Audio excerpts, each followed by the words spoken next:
Everyone adored Miss Ellie, the town's sweetest baker. She remembered every birthday, every anniversary, every little thing that made you feel seen. If your dog died, she'd bring banana bread. If your kid won the spelling bee, she'd drop off cupcakes the same night. Sugar Haven, her pink and white bakery, was the beating heart of Marrow Creek. But hearts would soon stop beating, and no one thought to look at the woman in the apron, the woman who smiled and never forgot a single grudge. It started with a disappearance. A young woman named Angela Ellison, true crime journalist, ambitious, smart. She came to Marrow Creek to follow a hunch, a pattern of suspicious deaths, all ruled natural, all brushed under the rug. She checked into the Lavender Inn on a Friday, ordered a peach tart from Sugar Haven on Saturday, and by Sunday morning, she was dead. Her autopsy said cardiac arrest.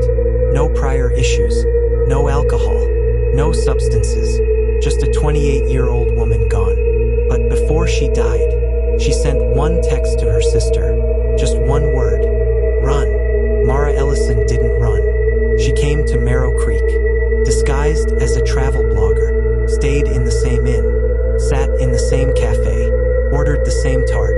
She smiled at Miss Ellie and waited. Miss Ellie offered her a cookie. Free, of course. She always gave the first one free, and she always watched. When you took the first bite, Mara didn't eat it. She wrapped it in a napkin, took it to a lab 2 towns over. Results came back the next day. Digitalis, poison found in heart meds, safe in tiny doses, lethal when it builds. That was just the start. Mara dug deeper.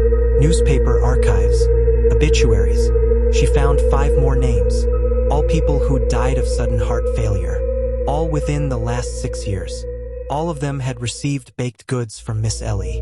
Muffins, scones, pies, each one a thank you, each one a final goodbye. But there was something else, something no one connected. Every single victim had ties to a town that no longer existed, a place called Willow Springs, burned to the ground in 1989. Mara found a forgotten obituary, a family of 4, a teenage girl, her little brother, and their parents. Only the girl survived. The fire was labeled accidental, but local rumors told another story.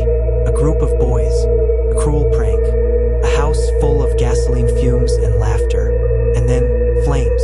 Those boys, protected by their families. No arrests, no charges, just silence. The girl vanished. Her name? Eleanor Graves. 30 years later, she resurfaced, under a new name, Miss Ellie, the town's beloved baker. She had smiled through funerals, baked for baby showers, sang in the church choir, and all the while, she was waiting, watching, planning. Mara found the proof in Angela's hidden notebook, tucked in the glove box of her rental car. Angela had already made the connection. Miss Ellie was Eleanor Graves. Each victim had a link to the fire, and she wasn't finished. Angela had written, quote, "If I disappear, tell Mara, run." Miss Ellie had baked her grief into every pie, folded revenge into every crust, and sealed her justice with powdered sugar. No one suspected a thing, until Angela died, and Mara followed the crumbs. She turned it over to the police. But in a town like Marrow Creek, justice moves slow, especially when the accused makes birthday cakes for the sheriff's kids. So Mara went public. Podcast, blog, photos, proof. The story exploded. National news, local pressure, search warrant approved. Inside the bakery, they found jars labeled only with numbers. Spice blend number 4, tea mix number 7, all laced with digitalis.